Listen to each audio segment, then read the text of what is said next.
regarding Moses and the heavy hands. The Torah relates, Shemos 17 and 11, that during the war, when Moshe held up his hand, Yisroel prevailed. And when he let down his hand, then Amalek prevailed.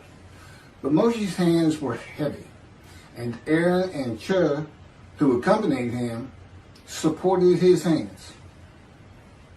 Rashi comments, because he was lax in the commandment of waging war, and appointed another in his stead, Yehoshua, his hands became heavy. We see then that Moshe Rabbeinu should have gone to battle, and when he did not, was punished for his laxity.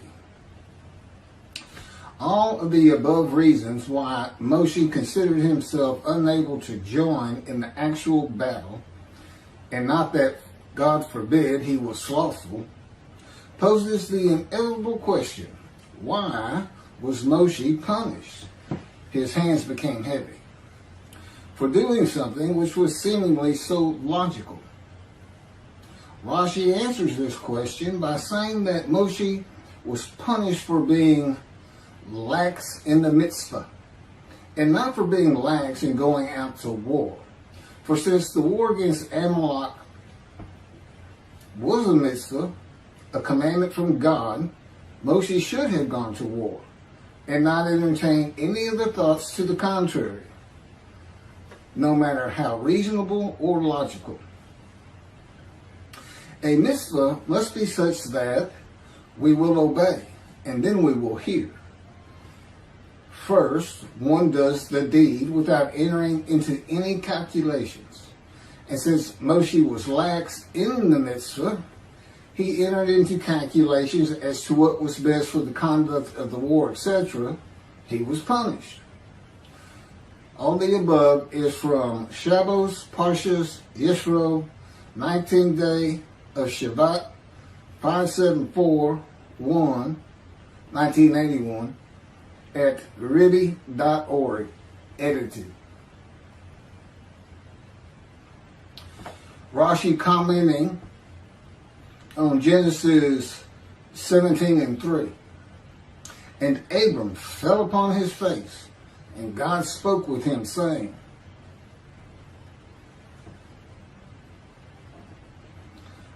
and here's the commentary, and Abram fell upon his face, midrash form, from fear of the Shekinah.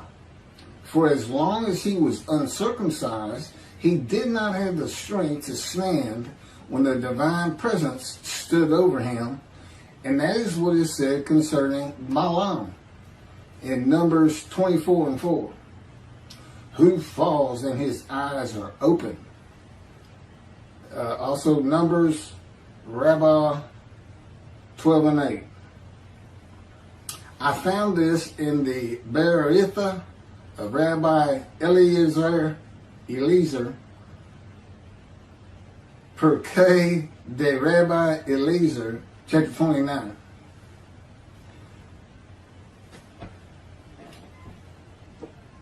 This is verse 6, 7, 8, 9 of Genesis chapter 1.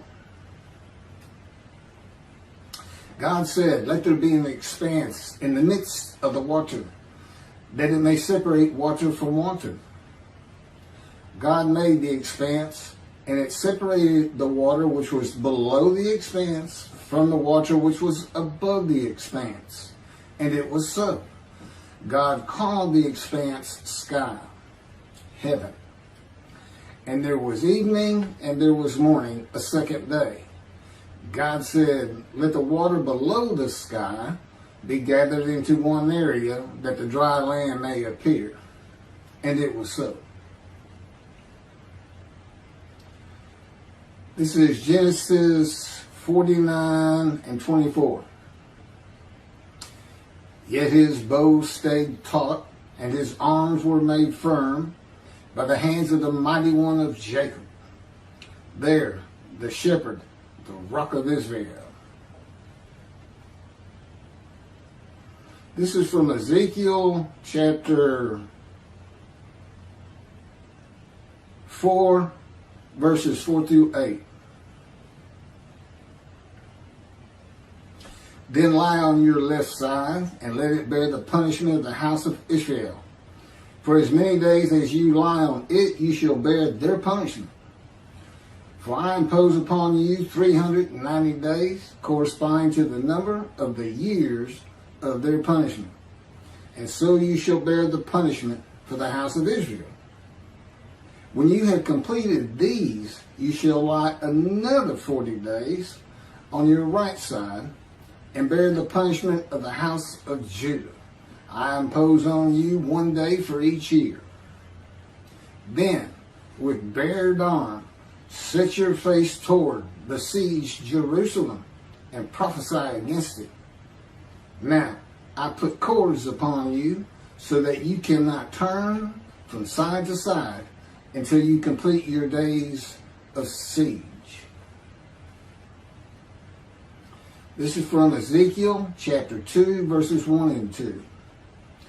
And he said to me, O mortal, stand up on your feet, that I may speak to you. As he spoke to me, a spirit entered into me and set me upon my feet. And I heard what was being spoken to me. This is from Ezekiel chapter 3, verses 14 and 15. A spirit seized me and carried me away. I went in bitterness in the fury of my spirit, while the hand of the Lord was strong upon me. And I came to the exile community that dwelt in Tel Abib by the Shebar Canal. And I remained there, and I remained where they dwelt. And for 7 days I sat there stunned among them. This is from Ezekiel chapter 3, verses 22, 23, and 24. Then the hand of the Lord came upon me there, and he said to me, Arise, go out to the valley, and there I will speak to you. I arose and went out to the valley, and there stood the presence of the Lord, like the presence that I had seen at the Shebar Canal. And I flung myself down on my face, and the Spirit entered into me and set me upon my feet. And he spoke to me and said to me, Go, shut yourself up in your house. Okay, here's my commentary on everything I just read to you. I know the heaviness of the hands of Moshe. And I know how Jacob's arms were made firm by the hands of the mighty one of Jacob. I have been in a constant state of punishment by the power of God since I offered myself and my soul for guilt to him, as the man described in Isaiah 53. That would be verse 10. It is punishment, but there is far more to it than just that. It also was telling Moshe that God was there and that he was in charge of the battle. And this punishment changes you over time. God is also making you a better prophet. The heaviness is his presence. It is what I feel of his very essence, as he would have me experience it. For a man, it can feel like punishment, but there is a positive to it. It tells me after 13 years that he never leaves me. God also has me enveloped in his power. The same cords of his power that God placed on Ezekiel to confine him to his house and prevent Ezekiel from turning from one side to the other for 430 days as he bore the punishment of the houses of Israel and Judah for their sins. It doesn't say sins, but that's what the punishment would be for. Then there's a reference to, okay? The same heaviness that requires the person of the Spirit of the Holy God to set Ezekiel upon his feet. And that's not real explicit. You know, it sounds more like he just fell down or he flung himself down. Well, he may have known it or not known it, But God slowed me down many times and then lifted me back up.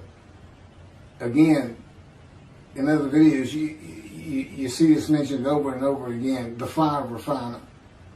God is God's boot camp.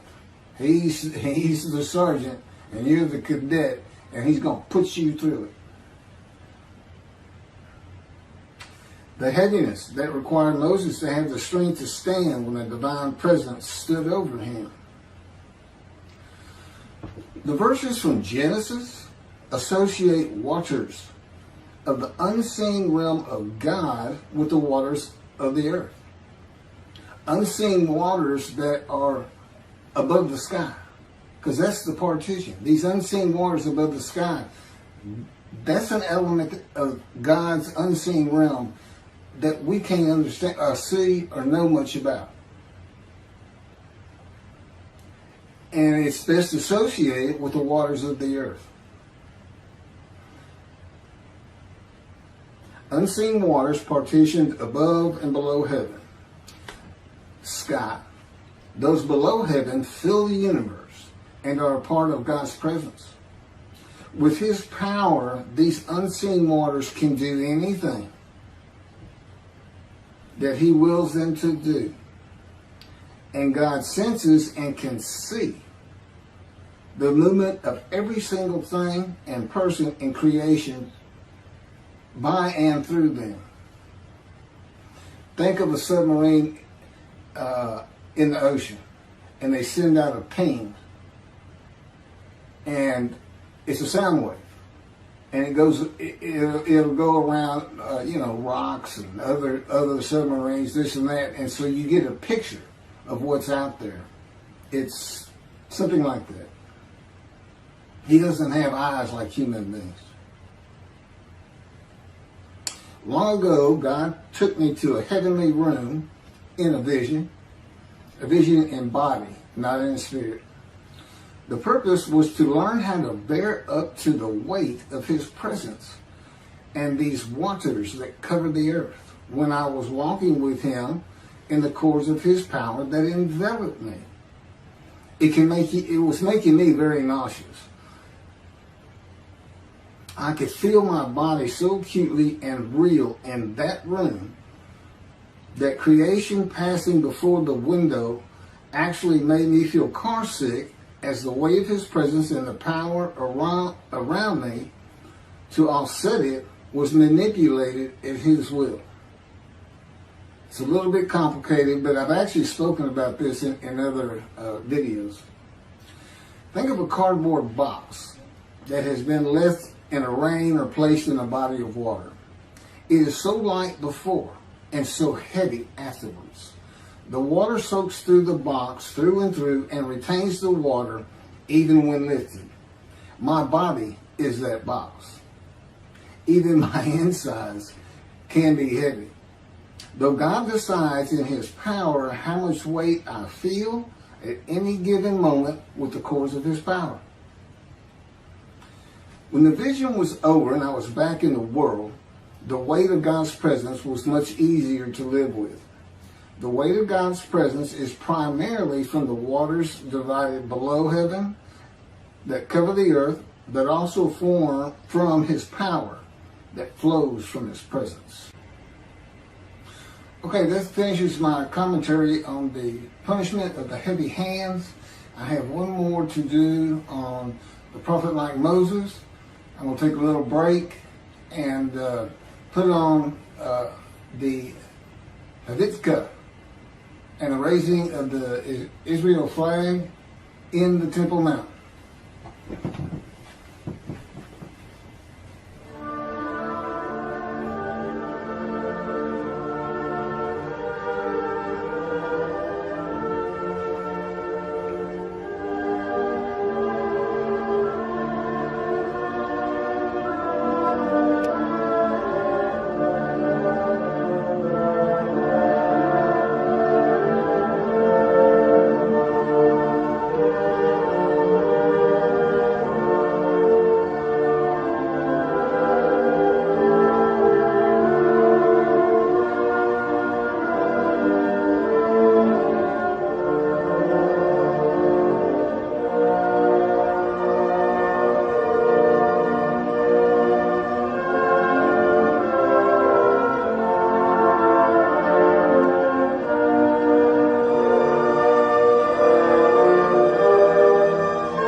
prophet like Moses.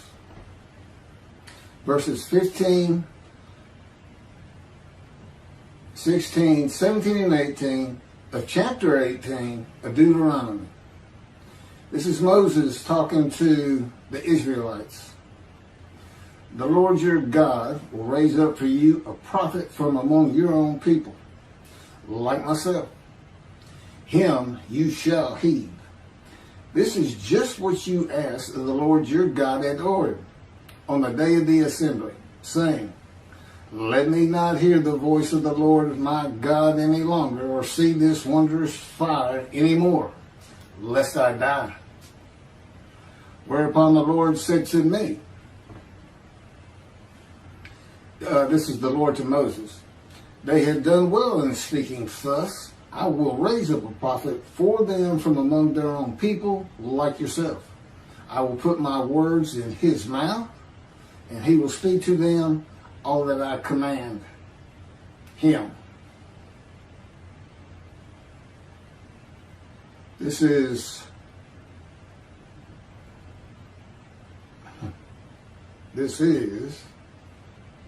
several verses of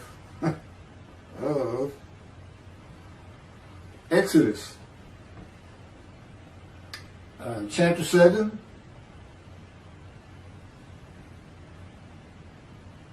verses 1 through 31.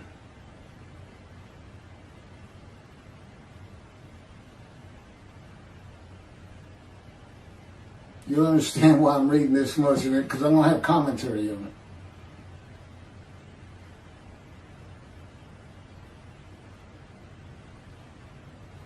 It's actually, it starts with verse 12, not 1. Now go. And this is God to Moses. Now go, and I will be with you as you speak, and will instruct you what to say. But he said, please, O Lord, make someone else your agent. The Lord became angry with Moses, and he said, there is your brother Aaron the Levite. He, I know, speaks readily. Even now, he is setting out to meet you, and he will be happy to see you. You shall speak to him and put the words in his mouth. I will be with you and with him as you speak, and tell both of you what to do.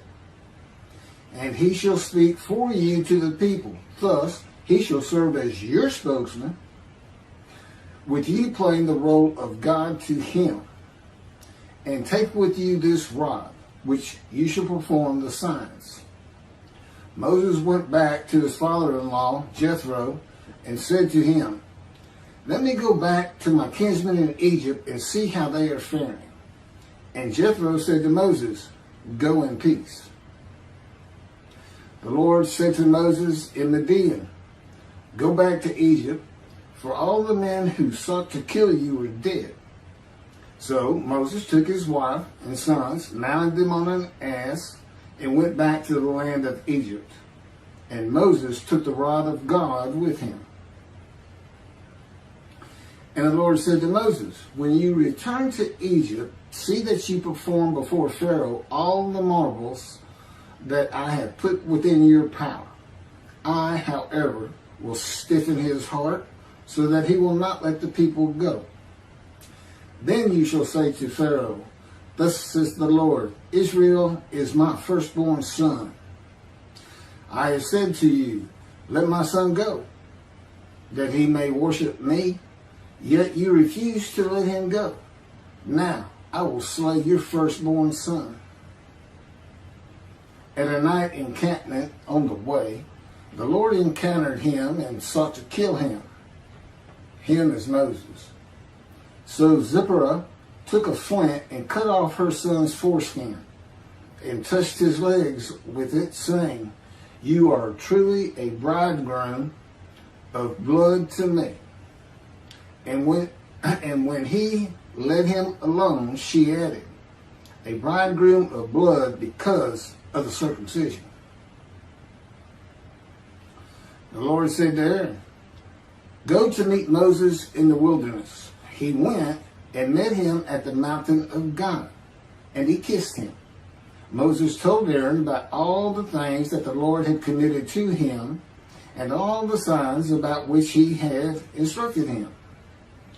Then Moses and Aaron went and assembled all the elders of the Israelites.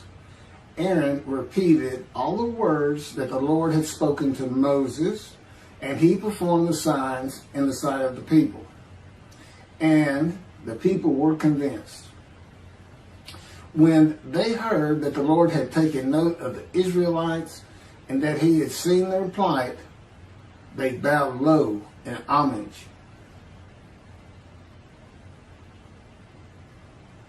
Again, that's verses 12 through 31 of Exodus chapter 7. Commentary. I am the prophet like Moses. For many reasons, but these in particular, for the reasons that, like Moses, I speak to God face to face. God speaks to me as a friend. I converse with God whenever I so wish. God talks directly to me when he so desires. And I write God's words at his directions. And I can add, and I put on videos at his command and speak the words he commands me to speak. He had me type everything I'm reading. He said, go to Exodus, type this down, or paste, copy it and paste it on your notebook pad. And like Moses, I bring a redemption, the redemption of the new covenant of God declared in Jeremiah chapter 31 to be delivered in a time to come. This time, the time of the fulfillment of all biblical prophecy. The time God speaks to his prophets again. When God said, there's Aaron, even now he is setting out to meet you and he will be happy to see you, God is placing a short vision into the mind of Moses. Aaron and Moses do not meet for many days after this at the mountain of God. It is not a trance-like vision where Moses feels that he is in another place and time away from the world. It is more like an image of an event on television that you remember after you have watched it. A little bit sharper than that. It is a vision that goes more to your mind than to your eye. The image would have been of Aaron walking out of his dwelling place, and together with God's words, he is setting out to meet you. Moses knows that Aaron is on his way where they are to meet at the mountain. So, it's okay. This is the way God communicates with Moses and the way he communicates with me. I listen to his words, and he often sends to me picture visions, as does the Holy Spirit of God. They're always together. It is not a confirmation of God's words so much as it is a more perfect way to communicate words with pictures. Often it is just picture visions that have instant meaning to me.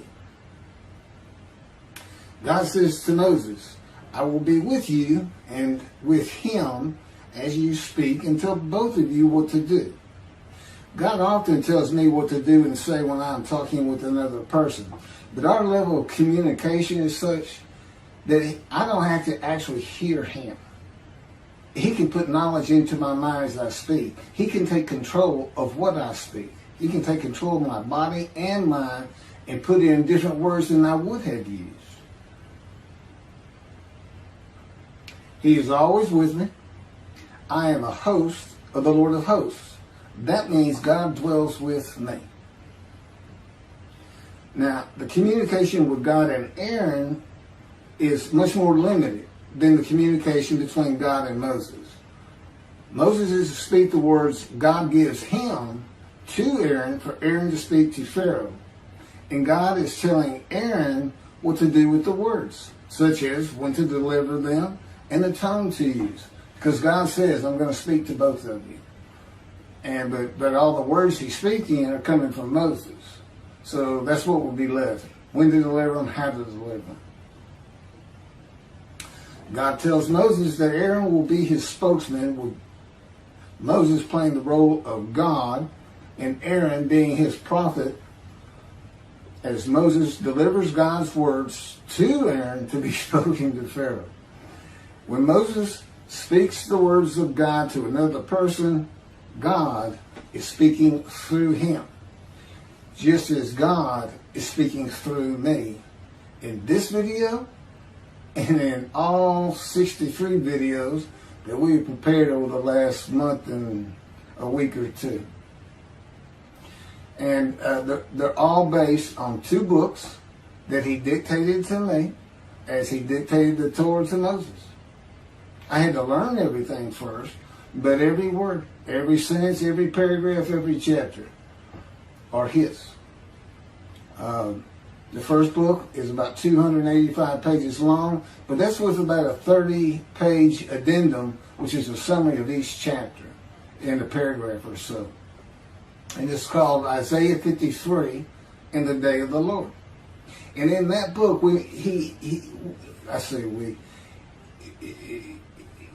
wanted was for me to never say that I am this man. But reading it, you almost can't escape it. At least the thought is he saying, because it would be things like, how do you know Elijah? Well, he'll know everything you can know about heaven. And I got several chapters that are all just about heaven, things that aren't generally thought of or known. So the implication is there. But now the next book we did is called The Life of God's Righteous Servant of Isaiah 53. And it's my life. It's my life. God didn't speak to me, and I was an atheist for 50 years until I was 50. But he was with me from birth to make sure I fit every verse of Isaiah 53, and particularly wounding.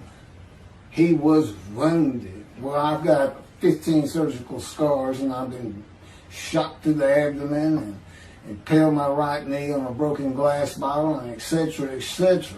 I was like the most accident-prone person you ever wanted to meet. Little did I know I was being prepared for this time. I'm now 63. And so the life of God's righteous servant, it's my life. And he dictated that to me. Of course, I didn't have to learn it first. I just had to remember. And he puts remembrance into my mind. I can remember like no other human being on this planet. He can have me not only remember an event, the first time I drove a car, for instance, kissed a girl, but he can bring it back to me as though it's actually happening again. It's not just, I know when I drove a car, I was so excited and it felt so great. No, I feel the excitement. Okay, the ambience of the day. Everything is there. But he can do the same thing when you get shot through the abdomen on a ranch in Texas, like it's happening all over again. Just to show me what was really going on that day and what he had to do with it, controlling my perceptions. Thanks for listening.